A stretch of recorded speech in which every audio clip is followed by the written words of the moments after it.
حاضرین جمعہ، نوجوان دوستوں، بزرگوں، عزیز بچوں اور اسلامی ماؤں بہنوں،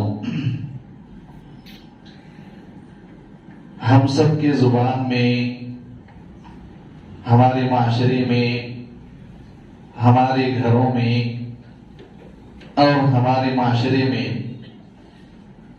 جتنی بھی جماعتیں پائی جاتی ہیں، ان تمام لوگوں کی زبانوں پر ایک لفظ بکثرت استعمال کیا جاتا ہے۔ بہت زیادہ لوگ اس کا استعمال کرتے ہیں اور وہ لفظ ہے ہدایت۔ ہم میں سے کوئی بھی ایسا شخص نہیں ہے جو ہدایت کے نام سے نا واقف ہو۔ ہدایت و گمراہی، ہدایت و ضلالت ہم سب کی زبان میں ہے۔ جو اس کا معنی سمجھتے ہیں وہ بھی استعمال کرتے ہیں، جو اس لفظ کا معنی نہیں جانتے وہ بھی اس لفظ کا استعمال کرتے ہیں۔ فلاں آدمی ہدایت یافتہ ہے، فلاں کو ہدایت ملی ہے، فلاں آدمی ہدایت پر نہیں ہے، فلاں جماعت ہدایت پر ہے، فلاں مسلک ہدایت پر ہے، فلاں مسلک گمراہی میں ہے، ہدایت پر نہیں ہے۔ اس طرح کے بہت سارے الفاظ ہمارے معاشرے میں بہت زیادہ استعمال کیا جاتا ہے۔ ہدایت اور ضلالت یہ ایک ایسے الفاظ ہیں جن کا اللہ تعالیٰ نے بھی قرآن مجید کے اندر بکثرت استعمال کیا ہے۔ بہت زیادہ جگہوں میں اللہ تعالیٰ نے ہدایت اور ضلالت کا ذکر کیا ہے، اور ایسا کیوں نہ ہو، کیونکہ ہدایت اور ضلالت ہی تو ایک ایسی چیز ہے جو آر پار والی ہے۔ یا تو انسان ہدایت پہ ہوگا یا ضلالت پہ ہوگا، یا تو انسان سیدھے راستے پہ ہوگا یا گمراہی پر ہوگا۔ اس لیے یہ ایک آر پار کر دینے والی چیز ہے، اس لیے اس لفظ کا استعمال قرآن حدیث کے اندر بھی بہت زیادہ ہے، اور ہم بھی اپنے بول چال میں اس کا بہت زیادہ استعمال کرتے ہیں۔ آج کے خطبہ جمعہ میں اسی لفظ سے متعلق چند اصول اور ضوابط، ضلالت و گمراہی، ہدایت و گمراہی سے متعلق قرآن اور حدیث کے چند قاعدے کا، چند اصول کا ذکر انشاءاللہ کیا جائے گا، کیونکہ ہدایت کے معاملے میں ہمارے بہت سارے مسلمانوں کے ذہن میں کچھ غلط فہمیاں ہیں۔ کچھ لوگ ہدایت کو ایسا سمجھتے ہیں کہ ہدایت دینا تو اللہ تعالیٰ ہی کی بات ہے، اللہ تعالیٰ ہی کے ہاتھ میں ہے، اس لیے ہمیں نماز روزہ کرنے کی کیا ضرورت ہے؟ اگر اللہ تعالیٰ کو ہدایت دینا ہے تو ہم نماز پڑھ لیتے، اگر ہدایت دینا ہے اللہ تعالیٰ کو تو اللہ تعالیٰ ہدایت دے ہی دے گا، ہمیں نیک کام کرنے کی کیا ضرورت ہے؟ اس طرح کے بہت سارے غلط فہمیاں، بہت سارے شکوک و شبہات ہمارے معاشرے کے اندر پائے جاتے ہیں۔ اس لیے اس مسئلے کو جاننا ہم سب کے لیے بہت ضروری ہے۔ اگر ہم اس طرح کا یقین رکھتے ہیں کہ جب ہدایت اللہ تعالیٰ ہی کے ہاتھ میں ہے تو ہمیں نیک اعمال کرنے کی کیا ضرورت ہے، ہم ویسے ہی بیٹھے رہیں، تو یہ ایک غلط فہمی ہے۔ یا کوئی بعض لوگ ایسے ہوتے ہیں جو اس بات کو مانتے تو نہیں ہیں، لیکن اس بات کے لیے، اس شک کے لیے ان کے دل و دماغ میں گنجائش موجود ہوتی ہے۔ کبھی کبھار ہم پریشان ہوتے ہیں اس طرح کے سوالات سے کہ کیا صحیح معنی میں جب ہدایت اور ضلالت اللہ تعالیٰ ہی کے ہاتھ میں ہے اور ہے، تو ایسی صورت میں ہمیں نماز رونا، ہدایت کو تلاش کرنا، ڈھونڈنا، اس کے لیے محنت کرنا، کیا ان سب چیزوں کی ضرورت ہے؟ اس لیے ہدایت کا جو اصول ضابطہ شریعت کے اندر ہے اس کو سمجھنا بہت ضروری ہے۔ اور یہ جو مسئلہ ہے عقیدے کے باب میں ذکر کیا جاتا ہے، قدر کے باب میں، تقدیر کے باب میں ذکر کیا جاتا ہے، اس لیے اس مسئلے کے اندر کچھ بہت ساری باتیں ایسی بھی آ سکتی ہیں جو بہت زیادہ گہری ہوں۔ گہرائی کے ساتھ انسان کو دل و دماغ کے ساتھ سوچنے اور سمجھنے کی ضرورت ہے۔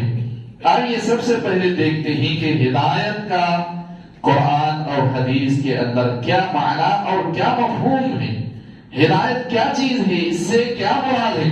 جب ہم بولتے ہیں ہدایت ہدایت ہدایت تو اس لفظ کا کیا مطلب ہے؟ فلاں آدمی کو ہدایت مل گئی یا فلاں آدمی کو ہدایت نہیں ملی، کیا اس کا مفہوم ہے؟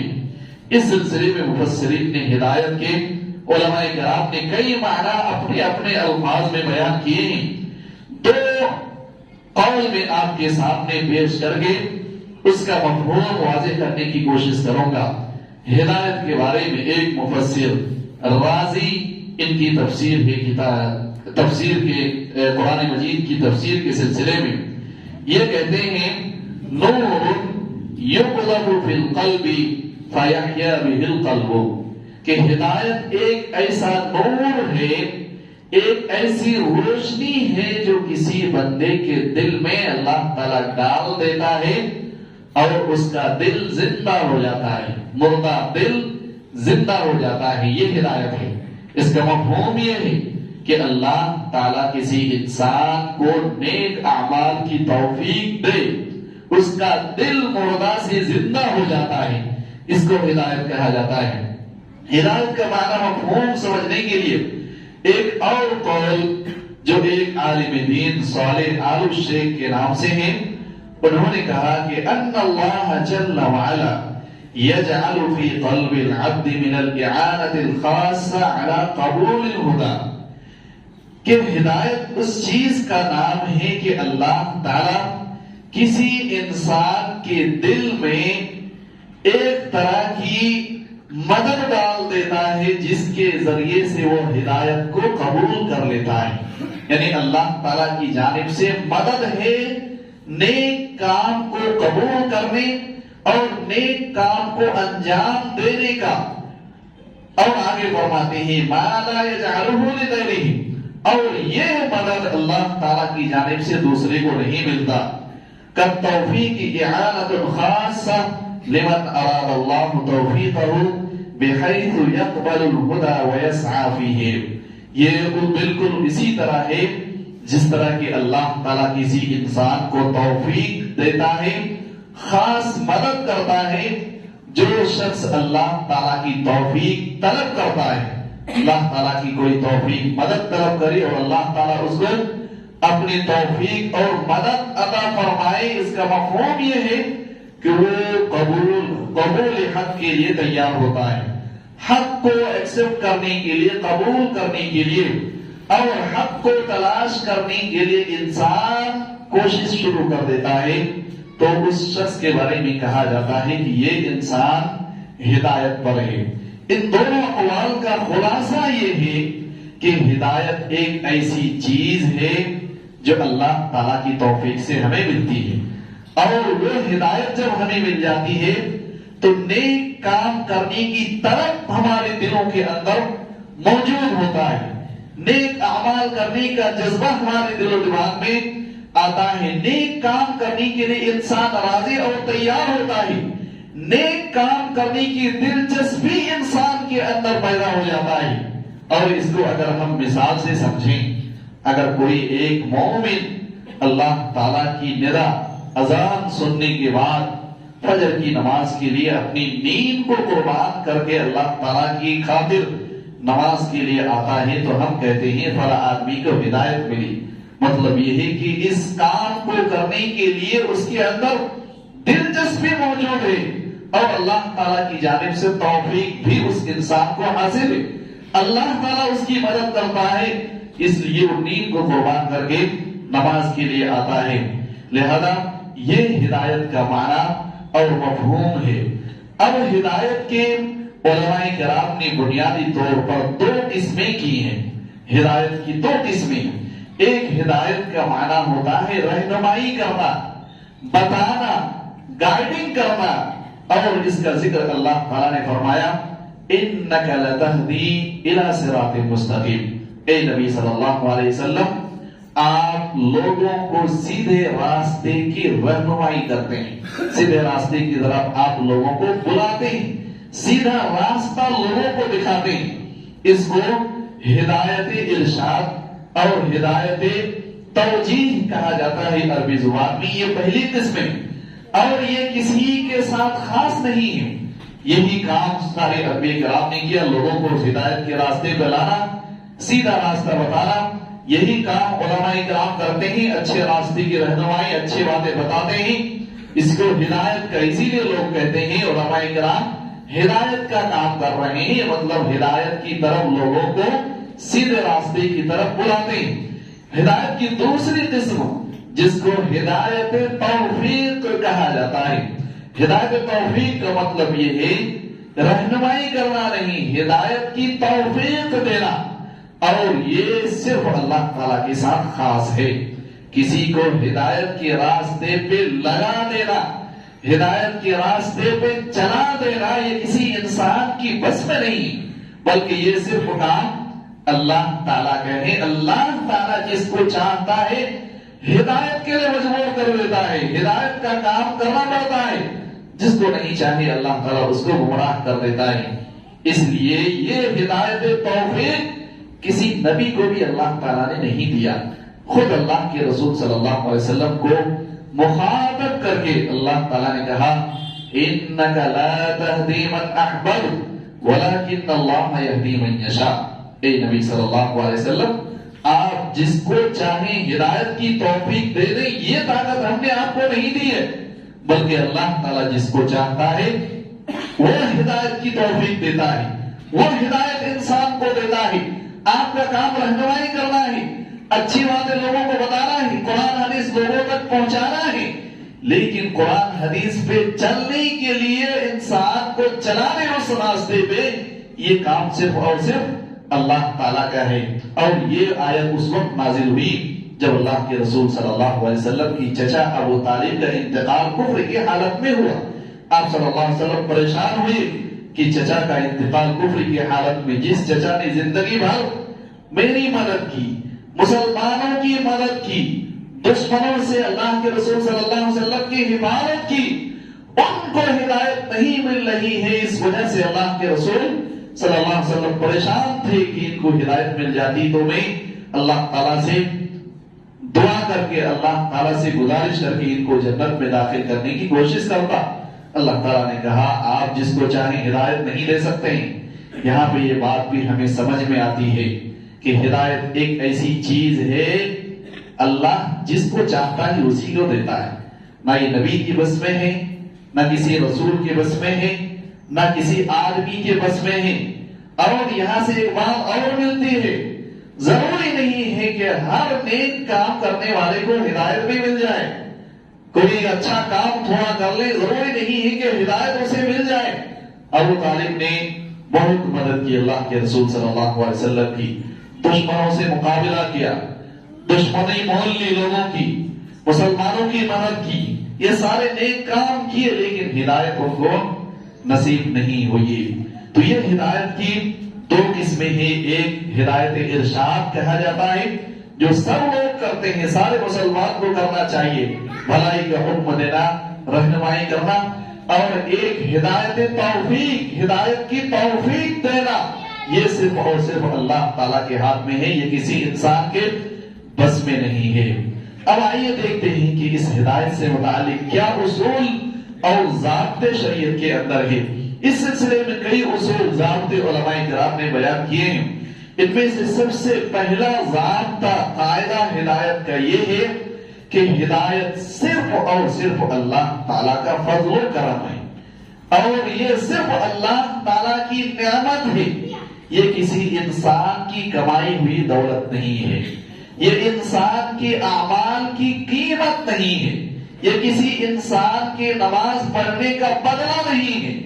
یہ کوئی نہیں کہہ سکتا میں نماز پڑھوں گا اللہ تعالیٰ مجھے ضرور ہدایت دے گا، ایسا نہیں ہے، بلکہ یہ صرف اور صرف اللہ تعالیٰ کا فضل و کرم ہے کہ وہ کسی کو ہدایت دے، یہ اللہ تعالیٰ کی مہربانی ہے کہ وہ کسی کو ہدایت دے دے، یہ اللہ تعالیٰ کی نعمت ہے، اللہ تعالیٰ جسے چاہتا ہے دیتا ہے۔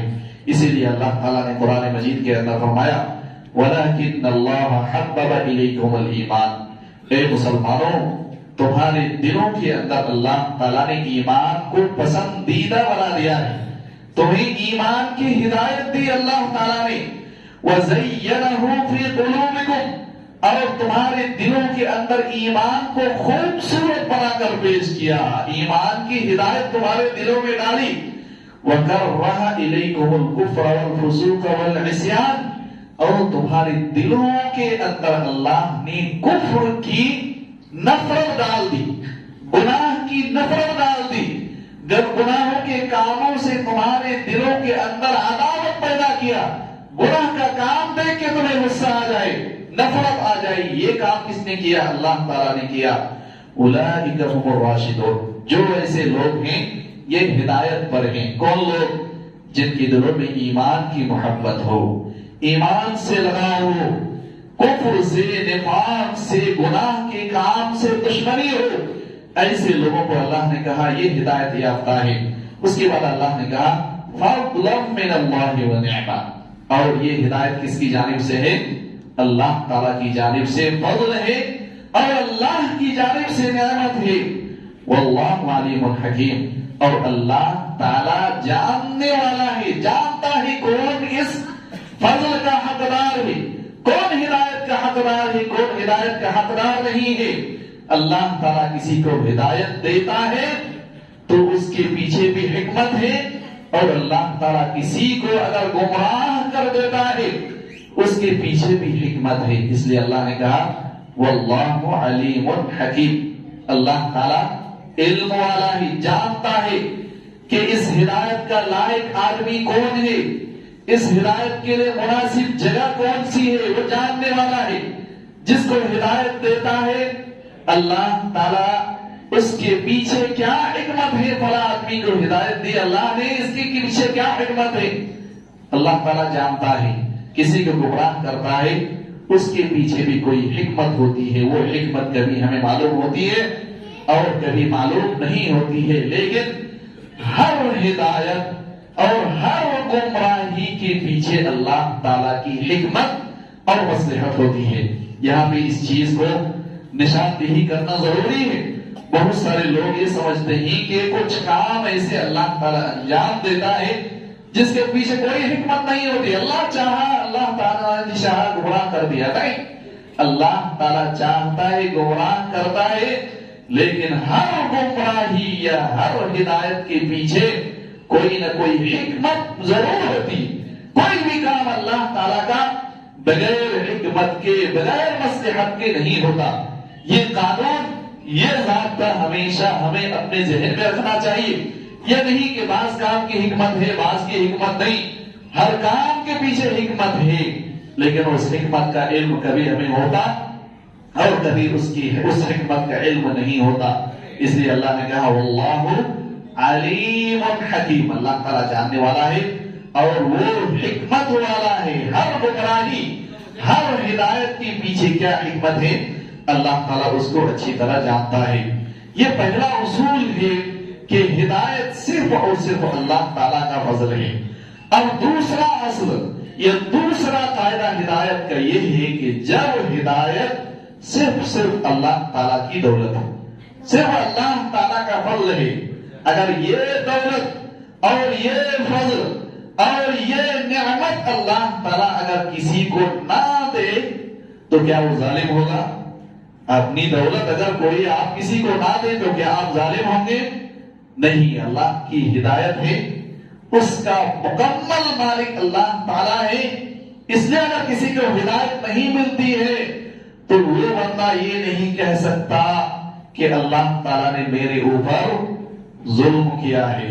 اس لیے یہ چیز بھی ہمیں ذہن میں رکھنا چاہیے کہ جس کو بھی گمراہ کیا جاتا ہے، جو گمراہی میں موجود ہے، ان کے لیے یہ بہانہ نہیں کہ اللہ تعالیٰ نے ہمیں گمراہ کر دیا، اللہ نے ہمارے اوپر ظلم کیا، نہیں، اللہ تعالیٰ نے آپ کے اوپر کوئی ظلم نہیں کیا۔ ہدایت کا مالک صرف اللہ ہے، اس میں آپ کا کوئی بھی اختیار نہیں ہے، اللہ جس کو چاہے وہ ہدایت دیتا ہے۔ اور آگے جو اصول اور ضابطہ ہے کہ جب اللہ تعالیٰ ہدایت دینے والا ہے تو اللہ تعالیٰ انصاف کرنے والا عادل بھی ہے، انصاف کرنے والا عادل بھی ہے. اگر کوئی انسان ہدایت کا حقدار ہے تو اللہ تعالیٰ اس کا حق کبھی نہیں چھینتا. اگر کوئی انسان ہدایت کے لائق اور مناسب ہے تو اللہ تعالیٰ اس کو کبھی ضائع اور برباد نہیں کرتا. اگر ہدایت کے لیے کوئی انسان تیار ہے تو اللہ تعالیٰ اس کو ضرور ہدایت دیتا ہے. اور اللہ تعالیٰ عادل ہے, کبھی اللہ تعالیٰ ظلم نہیں کرتا. اسی لیے اللہ کے رسول صلی اللہ علیہ وسلم نے فرمایا وَمَن يَعْدِلْ إِن لَّمْ يَعْدِلِ اللَّهُ وَرَسُولُهُ. اگر اللہ اور اس کے رسول ہی انصاف نہ کرے تو دنیا میں کون ہے جو انصاف کرنے والا ہوگا؟ اس لیے اللہ تعالیٰ عادل ہے. اللہ تعالیٰ نے فرمایا انی حرمت الظلم علی نفسی, میں نے ظلم کو اپنے اوپر ہمیشہ کے لیے حرام قرار دیا ہے. میں کبھی کسی کے اوپر ظلم نہیں کرتا. اس کا مطلب یہ ہے کہ اگر ہمارے اندر ہدایت کی کیپیسٹی موجود ہے, ہدایت کو ضبط کرنے, اس کو ایکسپٹ کرنے کا جذبہ موجود ہے, اگر ہم اس لائق ہیں کہ ہدایت جیسی نعمت کی قدر کر سکیں تو اللہ تعالیٰ ہمیں ضرور ہدایت دیتا ہے. ہدایت کے سلسلے میں ایک اور اصل, ایک اور قاعدہ جس کو جاننا ہمارے لیے ضروری ہے کہ اللہ تعالیٰ جب بھی کسی انسان کو گمراہ کرتا ہے یا ہدایت دیتا ہے, سارا کی سارا ہدایت اور ساری کی ساری جو گمراہی ہے وہ اللہ تعالیٰ کے ہاتھ میں ہے.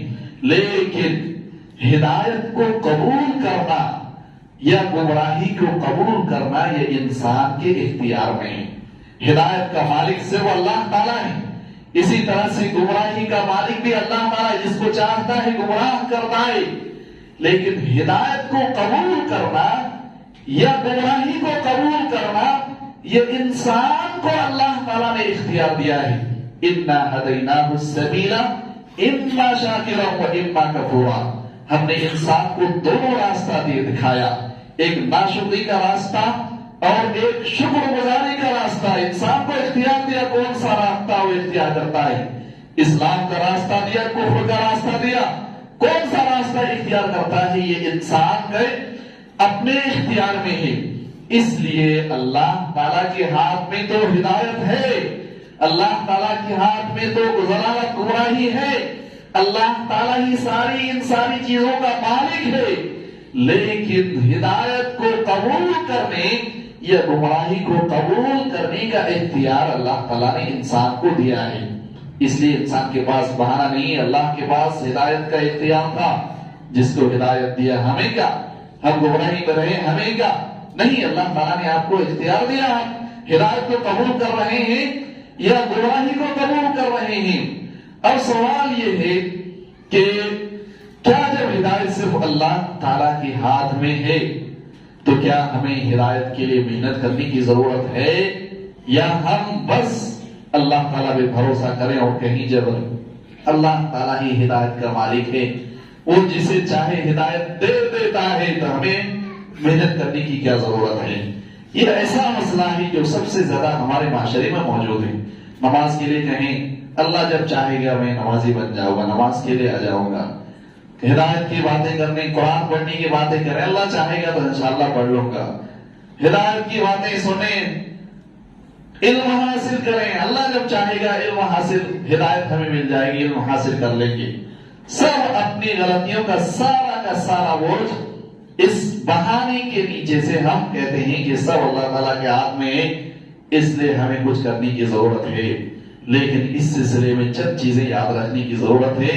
جیسا کہ میں نے بتایا ہدایت کا مالک تو اللہ ہے, لیکن اللہ تعالیٰ نے انسان کو اختیار دیا ہے, اور اللہ تعالیٰ جس انسان کو ہدایت کا مناسب سمجھتا ہے, جو انسان ہدایت کے لائق ہے, اس کو ضرور اللہ تعالیٰ ہدایت دیتا ہے. اور اس کی دلیل اللہ تعالیٰ نے قرآن میں ذکر کیا وَالَّذِينَ اهْتَدَوْا زَادَهُمْ هُدًى.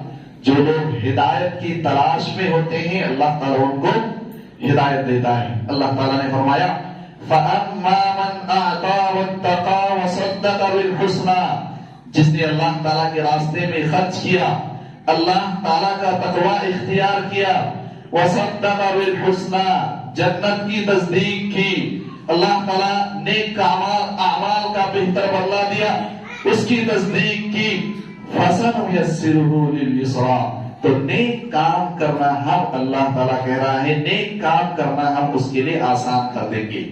ایک نیک کام کرے تو دوسری نیکی کا کام اللہ تعالیٰ انسان کے لیے آسان کرتا ہے۔ اگر انسان ہدایت تلاش کرتا ہے تو ہدایت کا راستہ اللہ انسان کے لیے آسان کر دیتا ہے۔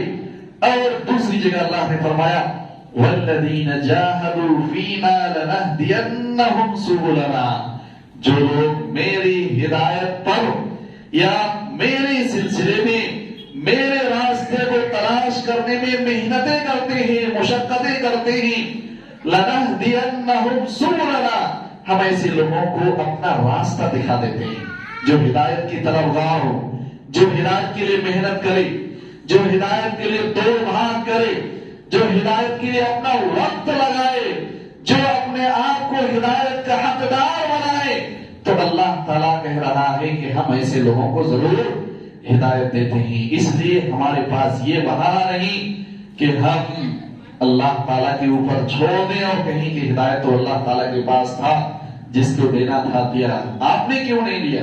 ہدایت جیسی بڑی نعمت آپ نے کیوں نہیں لیا؟ اور یہ صرف ہدایت کے معاملے میں کیوں ہے؟ صرف ہدایت اللہ تعالیٰ کے ہاتھ میں ہے، رزق اللہ تعالیٰ کے ہاتھ میں نہیں ہے۔ رزق کے لیے کیوں آپ نکلتے ہیں؟ کیوں جاب پہ جاتے ہیں؟ کیوں صبح سے شام تک اپنا پسینہ بہاتے ہیں؟ کیوں اپنی قربانی دیتے ہیں، وقت کی قربانی دیتے ہیں؟ کیوں اپنے آرام کو قربان کر کے رزق کو تلاش کرتے ہیں؟ جب ہدایت اللہ کے ہاتھ میں ہے، اس کے لیے آپ محنت نہیں کر رہے ہیں، رزق بھی اللہ کے ہاتھ میں ہے، اس کے لیے کیوں پیچھے محنت کر رہے ہیں؟ صحت اور تندرستی، بیماری کس کے ہاتھ میں؟ کس کو اللہ تعالیٰ چاہتا ہے شفا دیتا ہے، جس کو چاہتا ہے اللہ تعالیٰ تندرستی دیتا ہے۔ لیکن بیمار پڑنے کے بعد ہم کیوں محنت کرتے ہیں؟ کیوں ڈاکٹر کو پیسہ دیتے ہیں؟ کیوں اپنی زندگی کی گاڑی کمائی ایک اپنی صحت کے لیے قربان کرنے کے لیے تیار رہتے ہیں؟ کسی کو اگر معلوم ہو جائے کہ آپ مرنے والے ہیں، آپ ساری دولت دے دو تو آپ صحیح ہو جاؤ گے، کون نہیں ہوگا ساری دولت دینے کے لیے تیار نہیں ہوگا؟ ہر کوئی تیار ہوگا۔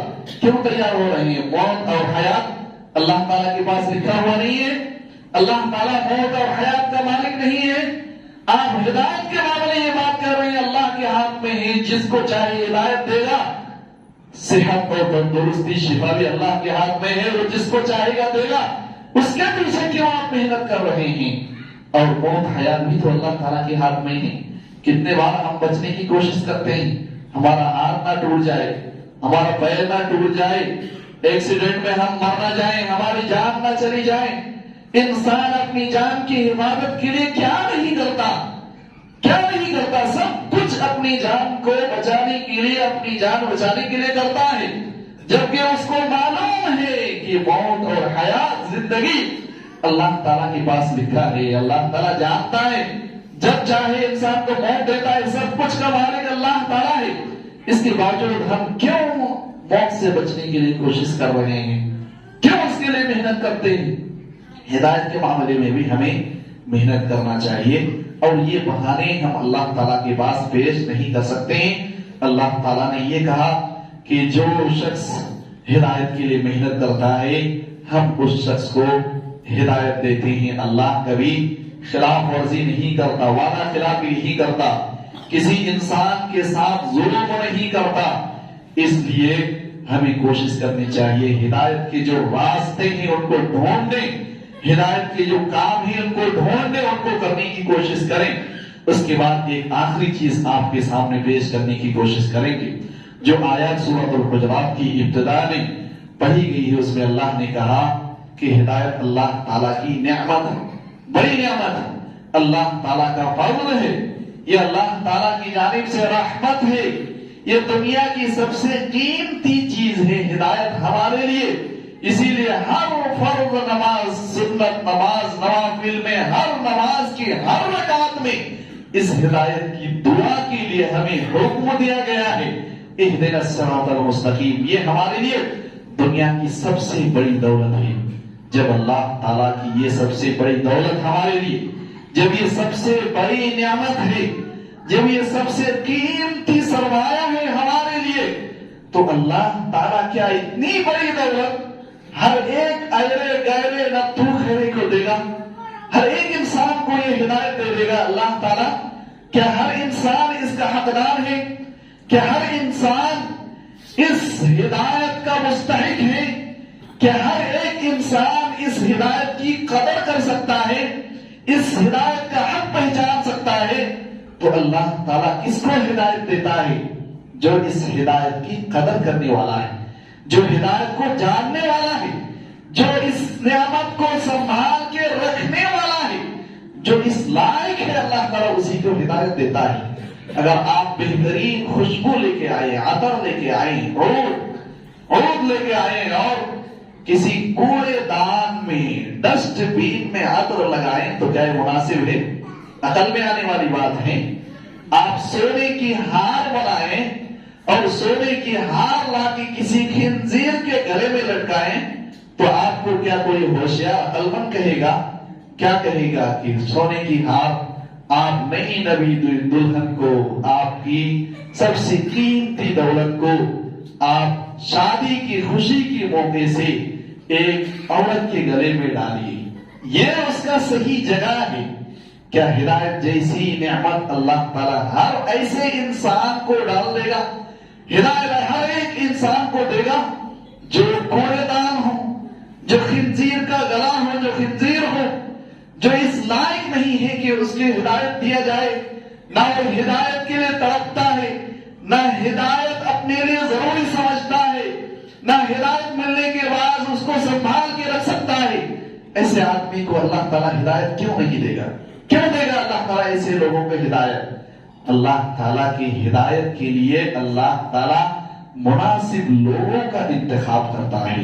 اس سے ہمیں ایک بات تو سمجھنی چاہیے، اگر ہدایت کا کوئی بھی کام کی توفیق اگر اللہ تعالیٰ ہمیں دیتا ہے تو ہمیں اللہ تعالیٰ کا شکر گزار بندہ بننا چاہیے اور ہدایت کو اور بٹورنے کی کوشش کرنی چاہیے۔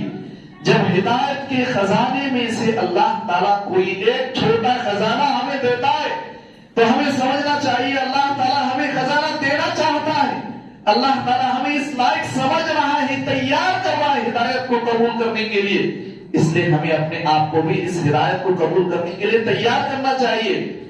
اگر کوئی نماز کا پابند ہے، ہدایت کا کام ہے، تو اس کو نماز چھوڑ دینا چاہیے یا نماز میں اور آگے بڑھنا چاہیے؟ اللہ تعالیٰ نے کہا کہ اللہ کے راستے میں خرچ کرنا یہ ہدایت کا کام ہے، تو انسان کو اللہ تعالیٰ کے راستے میں زیادہ خرچ کرنا چاہیے یا پیچھے ہٹنا چاہیے؟ رمضان میں 10-10 ہزار، 15-15 ہزار، 20-20 ہزار لوگوں نے اللہ کی مسجد کے لیے، اللہ کے گھر کے لیے دیا۔ رمضان کے بعد سوکھا پن ہے، کوئی نہیں آ رہے ہیں، ہر مہینے کے لاسٹ میں مسجد والے پریشان کیسے اخراجات نکلے گا؟ اس لیے یہ ہدایت کی اگر توفیق ملتی ہے ہم سب کو تو ہمیں اس سے سنبھالنے کی طاقت بھی پیدا کرنی چاہیے، اس کو مزید اس خزانے کو اپنی زندگی میں شامل کرنا چاہیے۔ ہدایت کا کوئی بھی کام، مسجد کا کوئی بھی کام یا نیکی کا کوئی بھی کام، لوگوں کو کھلانے پلانے کا کوئی کام، لوگوں کو قرآن حدیث سکھانے کا کوئی کام یا اللہ کا کوئی بھی کام اگر آپ کر رہے ہیں، اللہ تعالیٰ نے اس کام کی توفیق آپ کو دی ہے تو ہمیں یہ سمجھنا چاہیے اللہ ہمیں اس لائق سمجھ رہا ہے کہ ہم مسجد کی ذمہ دار بنیں، مسجد کا ممبر بنیں، مسجد کا امام بنیں۔ اس کام کے لیے اللہ تعالیٰ ہمیں اس لائق سمجھ رہا ہے، اس لیے ہمیں اس میں آگے بڑھنا چاہیے، پیچھے نہیں آنا چاہیے۔ مسجد کی سے مسجد ایک مثال ہے، ہر نیکی کے کام کا یہی معاملہ ہے۔ اللہ تعالیٰ اگر کھلانے پلانے کے سلسلے میں آپ کو توفیق دے رہا ہے تو آپ کو سمجھنا چاہیے اللہ تعالیٰ ہدایت کے لیے آپ کو تیار کرنا چاہتا ہے تو آپ کو اور تیزی کے ساتھ اس ہدایت کے لیے تیار ہونا چاہیے۔ اللہ تعالیٰ سے دعا ہے کہ اللہ تعالیٰ ہم سب کو ہدایت یافتہ لوگوں میں شامل فرمائے۔ اللہ تعالیٰ ہم سب کو ہر طرح کی گمراہی سے، ضلالت سے محفوظ رکھے۔ اللہ تعالیٰ ہدایت تک لے جانے والے جتنے بھی کام ہیں وہ سب کرنے کی اللہ تو ہمیں توفیق عطا فرما۔ اللہ تعالیٰ گمراہی تک ضلالت تک لے جانے والے جتنے بھی گناہ معصیات ہیں اللہ تعالیٰ ان تمام کاموں سے ہم سب کی حفاظت فرما. اللہ تعالیٰ ہمیں سے جو شخص بیمار ہے ان کو شفائے کاملہ عاجلہ عطا فرما. ہمیں سے جو صحت مند ہیں اللہ تعالیٰ تو ان کو ہدایت دے اور ان کو ہدایت پر قائم اور دائم رکھ.